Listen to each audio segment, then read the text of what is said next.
स्वागत है आप सभी का लक्ष्य क्लासेस के ऑनलाइन प्लेटफॉर्म पर। कल हम इलेक्ट्रोमैग्नेटिक इंडक्शन के ऊपर एक डिस्कस कर रहे थे कि इलेक्ट्रोमैग्नेटिक इंडक्शन क्या होता है। इलेक्ट्रोमैग्नेटिक इंडक्शन जो लॉ जिन साइंटिस्ट ने दिया, माइकल फेराडे जी ने, उनके बारे में हमने थोड़ा चीज़ें जानी थी।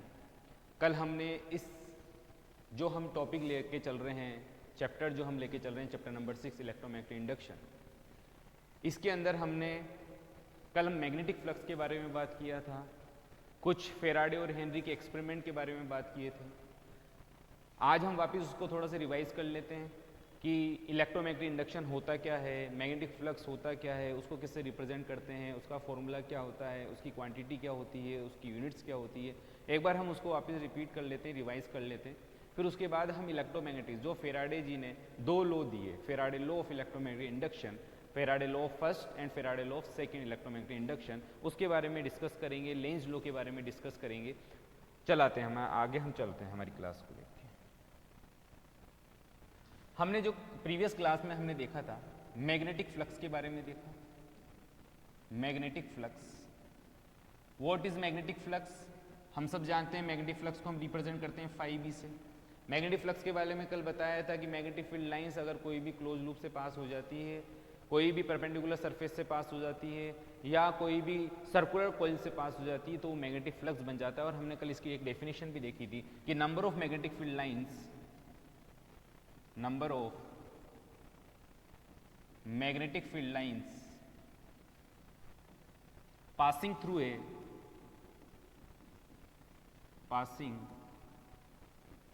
a closed surface, passing through a closed surface is called magnetic flux। Magnetic flux को रिप्रेजेंट किया जाता है φb से। कल हमने ये वाली सारी चीज़ें देख ली थी। हम मैग्नेटिक फ्लक्स का हमने इसमें फॉर्मूला भी ड्राइव किया था।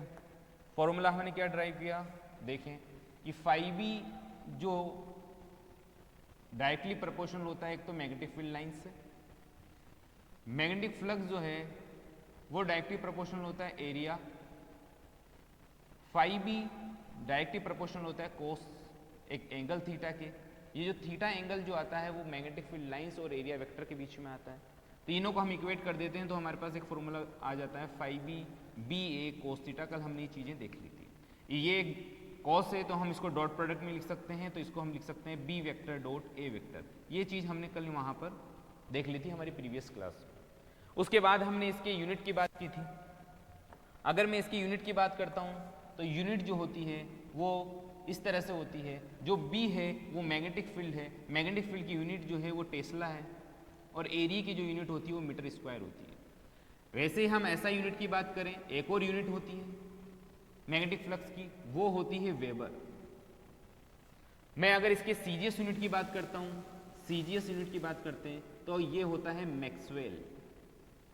और बहुत बार एग्जाम में पूछ लिया जाता है कि वन वेबर इक्वल्स टू कितना मैक्सवेल होता है, कितना मैक्सवेल होता है, तो वो आता है 10⁸ मैक्सवेल। कल हमने ये सारी की सारी चीज़ें डिस्कस कर ली थी। फिर उसके बाद हमने जो डिस्कस किया था वो किया था फेराडे और हेनरी के कुछ एक्सपेरिमेंट। फेराडे और हेनरी ने जो एक्सपेरिमेंट दिया, और उस एक्सपेरिमेंट से उन्होंने दो लॉ दिए, जिससे उन्होंने ये बताया कि हम मैग्नेटिक फील्ड लाइंस को चेंज करके एक ईएमएफ इंड्यूस कर सकते हैं, या मैग्नेटिक फ्लक्स को चेंज करके ईएमएफ इंड्यूस कर सकते हैं, जिससे सर्किट के अंदर करंट फ्लो होगा, और एक गैल्वेनोमीटर जो हम लगा देंगे उस सर्किट के अंदर तो उसमें डिफ्लेक्शन शो होने लग जाएगा। तो यहाँ पर हमने फेराडे और हेनरी के कुछ एक्सपेरिमेंट देखे थे। आज मैं स्टार्ट करने जा रहा हूँ वापस थोड़े से एक्सपेरिमेंट के बारे में हम वापस डिस्कस कर रहे हैं। फर्स्ट जो उन्होंने एक्सपेरिमेंट किया था, उन्होंने क्या किया,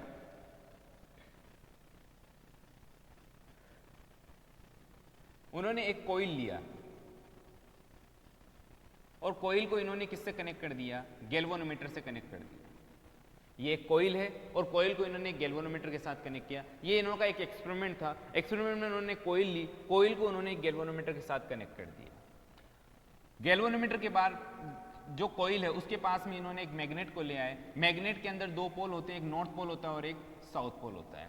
अगर मैं एक मैग्नेट की बात करता हूं तो हम मैग्नेट के बारे में जानते हैं कि मैग्नेट के अंदर दो पोल होते हैं, एक नॉर्थ पोल होता है और एक साउथ पोल होता है। नॉर्थ पोल और साउथ पोल होता है और इनके चारों ओर मैग्नेटिक फील्ड लाइंस होती है। मैग्नेटिक फील्ड लाइंस आउटसाइड के अंदर नॉर्थ से साउथ की ओर जाती है, इनसाइड साउथ से नॉर्थ की ओर आती है, आउटसाइड में साउथ से नॉर्थ की ओर जाती है, इनसाइड साउथ से नॉर्थ की ओर आती है। सेम चीज यहां पर इन्होंने क्या किया, एक कॉइल लिया और उस कॉइल के अंदर कॉइल को गैल्वेनोमीटर के साथ कनेक्ट कर दिया। हम गैल्वेनोमीटर के बारे में प्रीवियस क्लास में हम डिस्कस कर चुके हैं कि ये जो गैल्वेनोमीटर है, ये गैल्वेनोमीटर दो काम करता है। पहला जो काम करता है वो काम करता है डायरेक्शन ऑफ करंट को फाइंड करने के लिए, डायरेक्शन ऑफ करंट को फाइंड करने के लिए।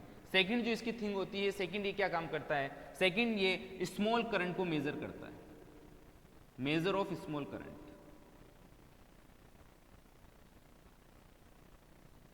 Measure of small current. यहां पर ये देखा गया कि इन्होंने एक कॉइल लिया और कॉइल को इन्होंने गैल्वेनोमीटर के साथ कनेक्ट कर दिया। गैल्वेनोमीटर के अंदर जो है एक गैल्वेनोमीटर जो है इस तरह से होता है। गैल्वेनोमीटर के अंदर यहाँ पर एक जीरो और ये जो मैग्नेटिक नीडल जो होती है गैल्वेनोमीटर की वो जीरो पर रहती है। यहाँ पर ये 1 2 एंड 3 सेम टाइप, इधर राइट हैंड साइड में भी 1 2 3 का इस तरह का कॉम्बिनेशन रहता है। यहां पर क्या देखा गया कि जैसे ही कोई कॉइल को गैल्वेनोमीटर के साथ कनेक्ट किया और माइकल फेराडे और हेनरी ने जब एक्सपेरिमेंट किया तो वो एक्सपेरिमेंट क्या किया, जब ये बार मैग्नेट को जब ये यहां से लेकर गए, बार मैग्नेट को जब ये मैग्नेटिक जो कॉइल है, ये जो कॉइल है इस कॉइल के पास में लेके गए तो यहां पर ये चीज देखी गई कि जो ये मैग्नेटिक फील्ड लाइंस जो यहाँ से निकल रही थी, क्योंकि हम जानते हैं मैग्नेटिक फील्ड लाइन नॉर्थ से साउथ की ओर जाती है, तो मैग्नेटिक फील्ड लाइंस इस कॉइल को भी इन्होंने क्रॉस कर रहा होगा। मैग्नेटिक फील्ड लाइंस इस कॉइल को भी क्या कर रही होगी, क्रॉस कर रही होगी। तो जब ये मैग्नेटिक फील्ड लाइंस क्रॉस कर रही थी, जैसे जैसे ही इस बार मैग्नेट को मैं लेता हुआ आ रहा था, तो मेरे को यहाँ पर जो गैल्वेनोमीटर लग रहा था उसके अंदर डिफ्लेक्शन शो होता हुआ नजर आ रहा था। जैसे ही मैंने इस बार मैग्नेट को लाके मैंने यहाँ पर रोक दिया तो इस गैल्वेनोमीटर में डिफ्लेक्शन शो नहीं हो रहा था। तो यहाँ पर एक चीज देखने को मिली, इन्होंने बहुत, ऐसा नहीं कि एक बार एक्सपेरिमेंट किया और लॉस दे दिया, इन्होंने बहुत बार इस चीज का एक्सपेरिमेंट किया होगा कि इस मैग्नेट को बार बार में इस कॉइल के पास में लेके गए तो यहाँ पर गैल्वेनोमीटर में डिफ्लेक्शन शो हो रहा था। फिर जब इस मैग्नेट को यहाँ पर लाके रख दिया तो गैल्वेनोमीटर में कोई भी डिफ्लेक्शन नहीं दिख रहा था। गैल्वेनोमीटर के अंदर जो था वो जो नीडल थी वो कहाँ पर शो हो रही थी, जीरो पर शो हो रही थी। फिर उन्होंने देखा कि इस बार मैग्नेट को मैं दूर लेकर जाता हूं, बार मैग्नेट को मैं क्या करता हूं, दूर लेके जाता हूं। जैसे ये बार मैग्नेट को वापस दूर लेके गए तो अपोजिट साइड में पहले वो अगर मान लो इधर कुछ डिफ्लेक्शन दिखा रहा होगा, तो जब इसको बार मैग्नेट को मैं जब दूर लेके जा रहा था तो एक अनदर साइड में अपोजिट साइड के अंदर डिफ्लेक्शन शो होने लगा। डिफ्लेक्शन शब्द को क्यों शो होने लग रहा होगा, मतलब कोई ना कोई स्मॉल करंट जो है वो क्या हो रही होगी, इस सर्किट के अंदर फ्लो हो रही होगी।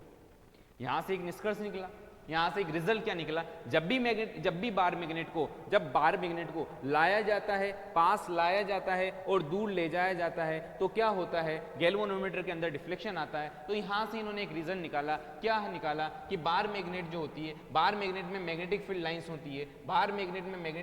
होती है, और जब भी ये मैग्नेटिक फील्ड लाइंस इस जो लूप है, ये जो कॉइल है, इस कॉइल को क्रॉस करती है, जब भी इस कॉइल को क्रॉस करती है तो मैग्नेटिक फ्लक्स बनता है, और मैग्नेटिक फ्लक्स बनता है जैसे ही मैं बार मैग्नेट को पास लेता हुआ आऊंगा तो पहले थोड़ा सा यहाँ पर मैग्नेटिक फील्ड लाइंस होगी, फिर मैं पास लेकर आया तो थोड़ा यहाँ होगा, फिर मैं पास लेकर आया तो थोड़ा यहाँ होगा मैग्नेटिक। तो हमेशा मैग्नेटिक फील्ड लाइंस में क्या आ रहा होगा, चेंजेस आ रहे थे। तो यहाँ पर एक रिजल्ट क्या निकला, रिजल्ट में ये निकला कि जब भी मैग्नेटिक फील्ड लाइंस में चेंजेस हो रही थी, जब भी मैग्नेटिक फील्ड लाइंस में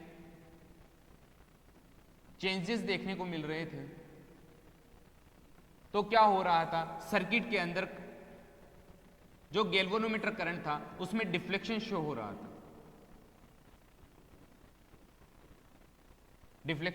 था, यहां पर एक चीज और देखने को मिली, जब भी कोई, हम अभी पढ़कर आ चुके हैं, जब भी कोई मैग्नेटिक फील्ड लाइंस किसी भी क्लोज लूप से पास होती है, जब भी मैग्नेटिक फील्ड लाइंस कोई क्लोज लूप से पास होती है तो क्या बन जाता है, मैग्नेटिक फ्लक्स बन जाता है। तो हम ये भी कह सकते हैं कि मैग्नेटिक फील्ड लाइंस को चेंज करके या मैग्नेटिक फ्लक्स को चेंज करके हम सर्किट के अंदर क्या डेवलप कर सकते हैं, क्या इंड्यूस कर सकते हैं, हम करंट इंड्यूस कर सकते हैं। हम क्या कर सकते हैं, करंट इंड्यूस कर सकते हैं। तो पहला एक्सपेरिमेंट जो था वो ये देखा गया और इससे ये रिजल्ट निकला, जब भी कोई कॉइल है और उस कॉइल के अंदर गैल्वेनोमीटर को कनेक्ट कर दिया और ये बार मैग्नेट को जब भी मैं लेकर आता हूं तो मैं ये चीज देखता हूं, मैं ये चीज़ देखता हूँ कि मेरे मैग्नेटिक फील्ड लाइंस में चेंजेस आ रहे हैं, मैं अभी मेरा बार मैग्नेट यहाँ है और बार मैग्नेट को मैं जब ऐसे ऐसे पास में लेकर आऊँगा तो ये मैग्नेटिक कोइल के अंदर चेंजेस दिखेंगे, और कोइल में चेंजेस दिखेंगे तो इस गैल्वेनोमीटर में डिफ्लेक्शन आएगा। मतलब यहाँ पर एक चीज़ तो कुछ ना कुछ हो रहा था। तो यहाँ क्या हुआ, जब भी मैग्नेटिक फील्ड लाइंस में चेंजेज हुआ, जब भी मैग्नेटिक फील्ड लाइंस में चेंजेस हुआ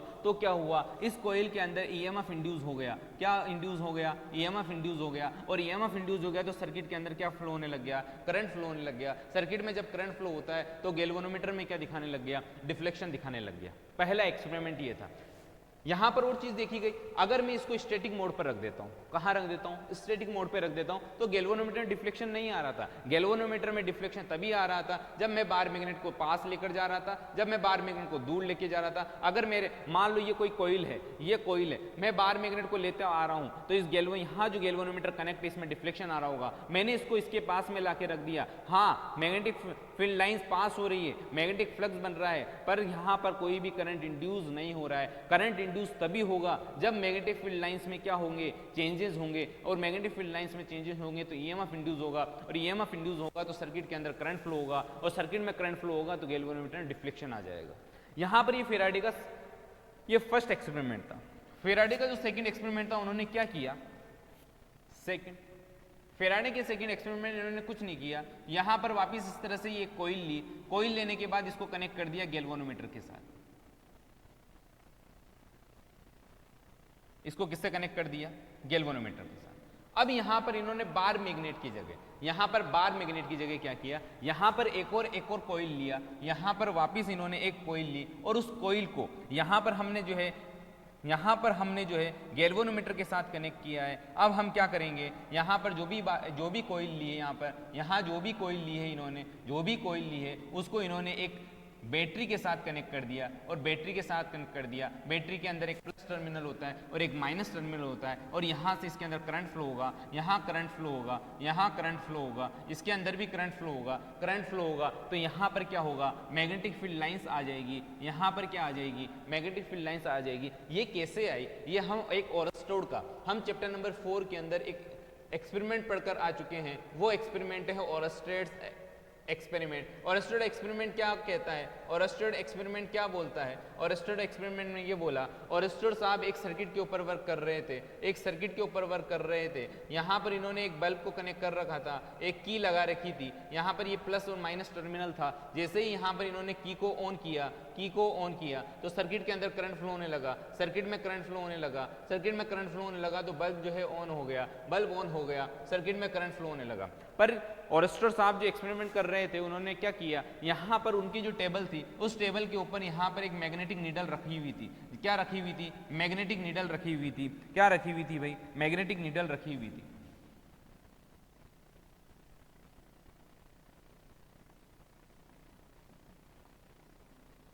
मैग्नेटिक नीडल रखी। जैसे ही ओरस्टेड जी ने जैसे ही की को ऑन किया, सर्किट के अंदर करंट फ्लो हुआ, सर्किट के अंदर करंट फ्लो हुआ तो जो मैग्नेटिक नीडल जो थी वो क्या करने लग गई, डिफ्लेक्ट करने लग गई। मैग्नेटिक नीडल डिफ्लेक्ट करने लग गई। मैग्नेटिक नीडल कब डिफ्लेक्ट करेगी, इट मीन्स यहाँ पर उसके आसपास कुछ ना कुछ मैग्नेटिक फील्ड बन रहा है। जैसे मान लो कोई मेरे पास ये कील है, अगर ये कील कब मेरे पास अट्रैक्ट होगी, मतलब अगर मैं यहाँ पर अगर मैंने कोई रेत रख दिया, क्या रेत से ये अट्रैक्ट हो जाएगी, नहीं। यहाँ पर अगर मैंने मैग्नेट रख दिया, मैग्नेट जैसे इसके पास में रखूंगा तो ये कील मैग्नेट के साथ में क्या हो जाएगी, अट्रैक्ट हो जाएगी। क्यों हो जाएगी, क्योंकि ये जो कील है वो मैग्नेटिक फील्ड्स में आ चुकी है। जैसे ही मैग्नेटिक फील्ड्स में आएगी तो ये जो कील है वो तुरंत क्या हो जाएगी, अट्रैक्ट हो जाएगी। सेम चीज यहाँ देखने को मिली कि ये तो एक जो नीडल जो थी, मैग्नेटिक नीडल थी, जैसे सर्किट के अंदर करंट फ्लो हो रहा था तो सर्किट में करंट फ्लो हो रहा था तो मैग्नेटिक नीडल के अंदर डिफ्लेक्शन शो हो रहा था, मैग्नेटिक फील्ड में डिफ्लेक्शन शो हो रहा था। फिर इन्होंने क्या किया, सर्किट को ऑफ किया। सर्किट को इन्होंने जैसे ही ऑफ किया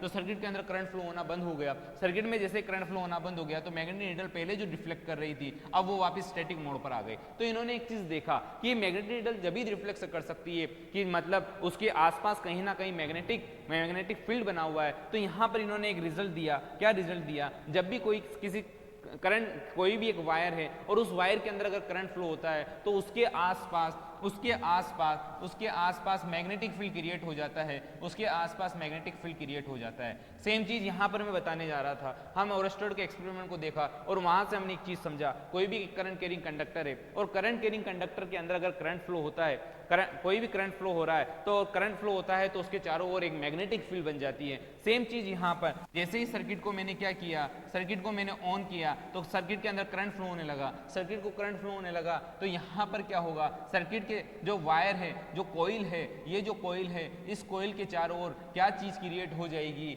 मैग्नेटिक फील्ड क्रिएट हो जाएगा, मैग्नेटिक फील्ड क्रिएट हो जाएगा। और जब मैं इस सर्किट को, जो ये बी सर्किट है, इस बी सर्किट को जब मैं इसके पास में लेकर आऊंगा तो ये मैग्नेटिक फील्ड लाइंस इस क्लोज लूप को क्या करेगी, पास करेगी। जैसे मैं लेकर आऊंगा तो magnetic field lines close loop को पास करेगी तो मैग्नेटिक फ्लक्स बनेगा, और मैग्नेटिक फ्लक्स बनेगा तो सर्किट के अंदर ईएमएफ इंड्यूस हुआ, ईएमएफ इंड्यूस हुआ तो मतलब सर्किट के अंदर क्या फ्लो होने लग गया, करंट फ्लो होने लग गया, और गैल्वेनोमीटर में क्या दिखाने लग गया, डिफ्लेक्शन दिखाने लगा।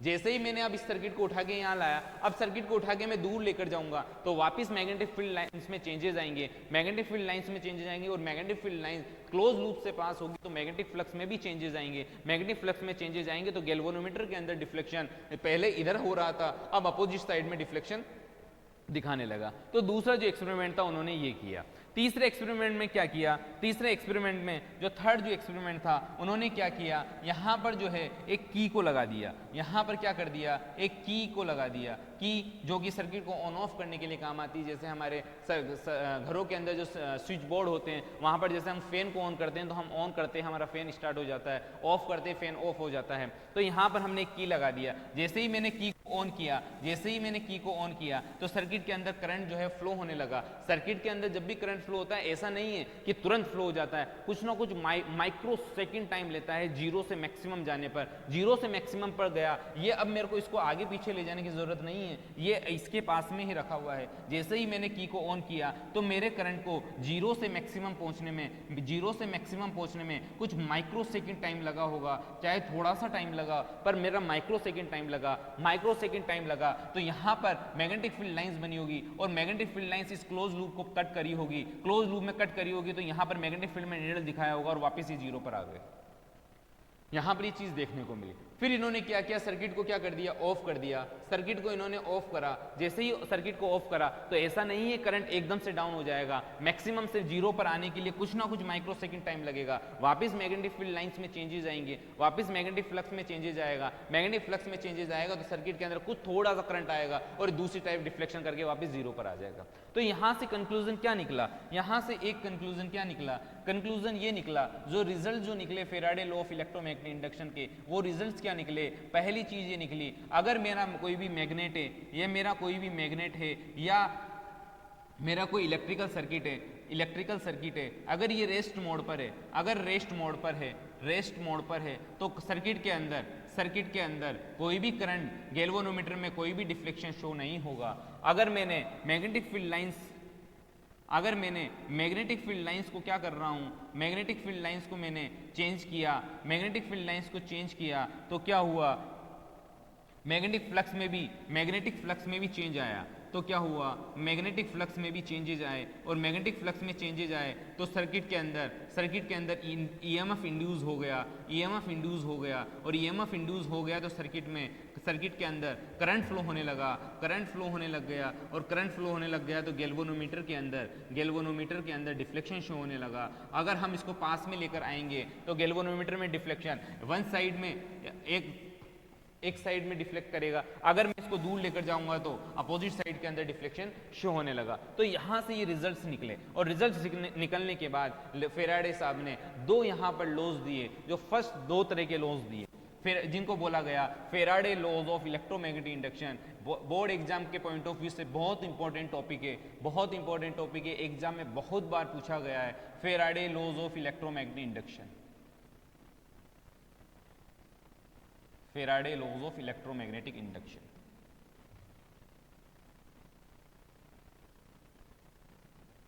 फेराडे जी ने इलेक्ट्रोमैग्नेटिक इंडक्शन के ऊपर दो लॉज दिए। जो फर्स्ट लॉज था,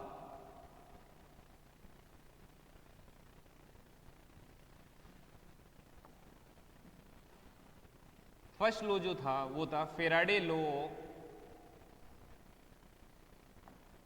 Faraday first law of electromagnetic induction. Second जो था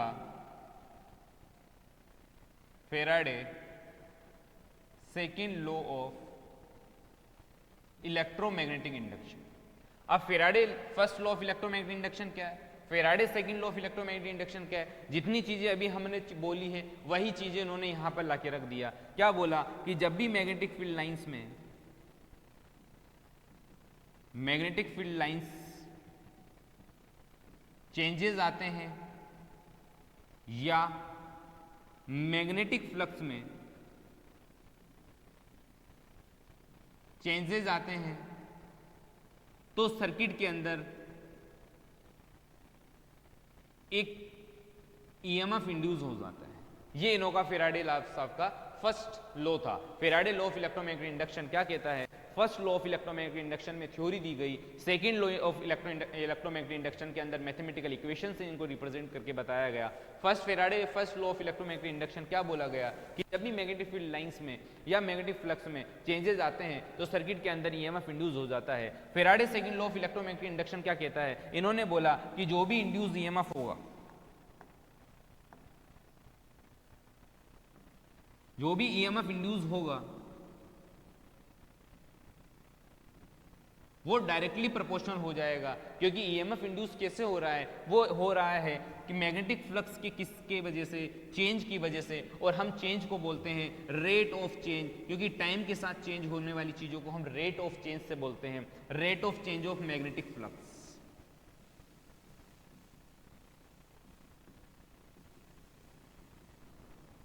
rate of change of magnetic flux. EMF को हम रिप्रेजेंट करते हैं ई से, प्रोपोर्शनल साइन आया। रेट ऑफ चेंज को हम डी अपॉन डी टी से रिप्रेजेंट करते हैं। और चेंजेस जो आ रहे हैं वो किस में आ रहे हैं, वो चेंजेस जो आ रहे हैं वो किस में आ रहे हैं, मैग्नेटिक फ्लक्स में चेंजेस आ रहे हैं। और मैग्नेटिक फ्लक्स को हम रिप्रेजेंट करते हैं किससे, फाई बी से। तो हमारे पास एक फॉर्मूला क्या आया, E is directly proportional to d phi by d t. अब प्रोपोर्शनल साइन हटाएंगे, प्रोपोर्शनल साइन जब भी हटता है तो एक कांस्टेंट आता है, तो कांस्टेंट में हम 1 ले लेते हैं, नो डी फाई बी अपॉन में क्या आ गया, डी टी। ये इसकी मैथमेटिकल इक्वेशंस आ। तो फेराडे लॉ ऑफ सेकंड, जो फेराडे जी का जो सेकंड जो एक्सपेरिमेंट था, फेराडे जी का जो सेकंड लॉ था, उससे क्या मिला, उससे ये मिला कि E जो है वो है डी फाई बी अपॉन में डी टी। यहाँ E जो है वो इंड्यूस ईएमएफ है, D अपॉन डी टी को, D अपॉन डी टी को हम रेट ऑफ चेंज बोला जाता है, रेट ऑफ चेंज बोला जाता है। और चेंज किस में हो रहा है, यहाँ पर चेंज मैग्नेटिक फ्लक्स में हो रहा है, इसलिए यहाँ पर हम इसको लिख देते हैं डी फाई बी अपॉन में डी टी। तो इंड्यूस ईएमएफ जो है डायरेक्टली प्रोपोर्शनल हो गया d phi by d t. यहां पर एक माइनस साइन आता है, जो माइनस साइन जो है वो एक रिप्रेजेंट करता है लेंज लॉ को। लेंज लॉ जो है वो अपोजिशन का काम करता है। माइनस साइन जो है, minus sign represent Lenz law. Minus sign represent करेगा किसको, लेंज लॉ को। इफ यहां पर अभी हमने सिर्फ एक कोइल लिया, तो एक कोइल लिया तो 1 हो जाएगा। अगर मेरे पास if n number of turns हो,